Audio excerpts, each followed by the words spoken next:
लेकिन ऑन भी अभी और होगी। अभी कारी साहब देखिए कैसी बदकिस्मती, हम कैसे बदनसीब लोग हैं। हम टेक्नोक्रेट, कोई भी अगर चाह रहा है तो वो अपनी शनाख्त भी नहीं कर रहा कि मैं चाह रहा हूँ, क्यों चाह रहा हूँ, क्या आइन में गुंजाइश है, क्या कानून में हक है। तो आइन का क्या गुंजाइश बना लेते हैं हम। तो कादी साहब फिर ये चंद मुल्कों के लिए जिन अशराफिया इस मुल्क को लूट रहा ना, वही इसकी बर्बादी का बायस है।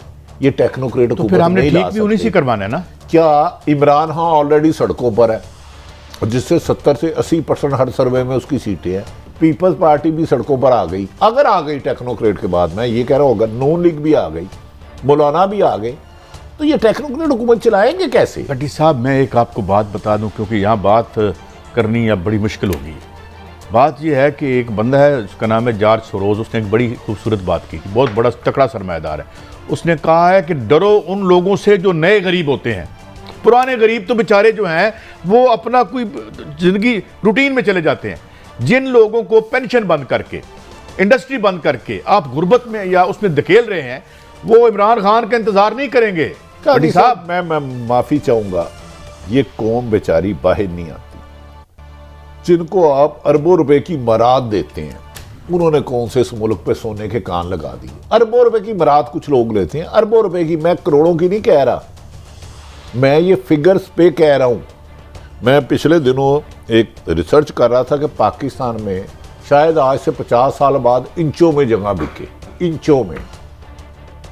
बहुत खोखला किया जा रहा है इसको। मुझे दानिस्ता या गैर दानिस्ता लगता है ये गैर मुल्की साजिशें हैं।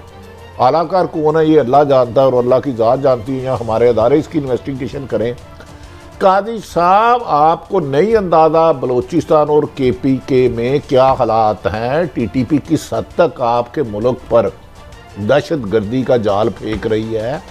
हम अभी तक सियासतदान एक दूसरे के साथ दस्तों गिरे मारा है, हम ऑडियो और वीडियो पे मुल्क चला रहे हैं, इधर मुल्क की साख लगी है। ये जो चंद अशराफिया जो अरबपति हैं, इनमें से ABC कोई भी है, इन्होंने 90% मुल्क से बाहर फरार हो जाना है। ये पाकिस्तान में सिर्फ जिन्होंने नजायज पैसा बनाना है, पाकिस्तान में उससे बेहतर मुल्क कोई नहीं है। सिर्फ आप माफिया का हिस्सा बन जाए, डायरेक्ट इनडायरेक्ट किसी भी तरह।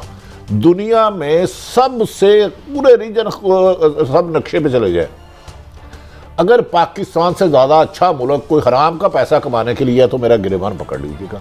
जहां कानून ताकतवर के लिए है ही नहीं।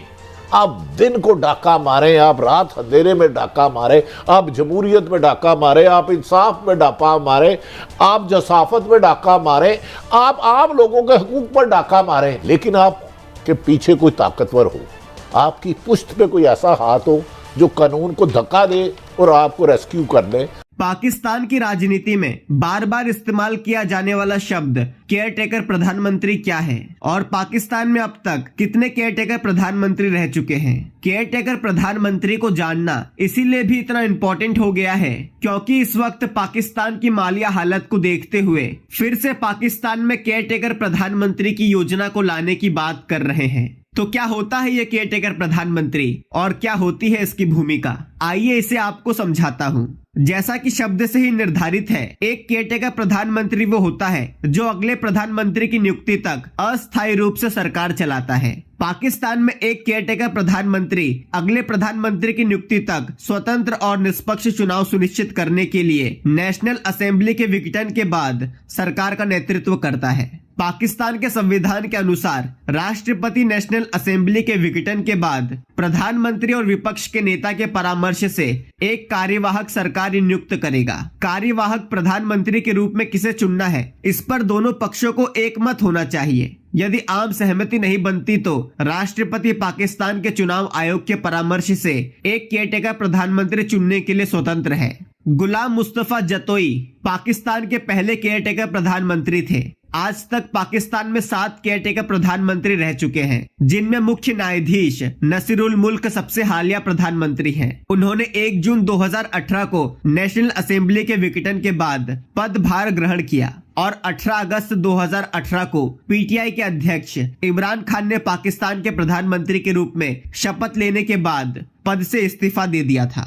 जब देश की मालिया हालत बहुत बिगड़ जाती है और केंद्र सरकार जो देश पर राज कर रही है वो देश की आर्थिक स्थिति को सुधारने के लिए जब कुछ कड़े नियम लागू नहीं कर पाती तो उस वक्त केयर टेकर प्रधानमंत्री की जरूरत आन पड़ती है।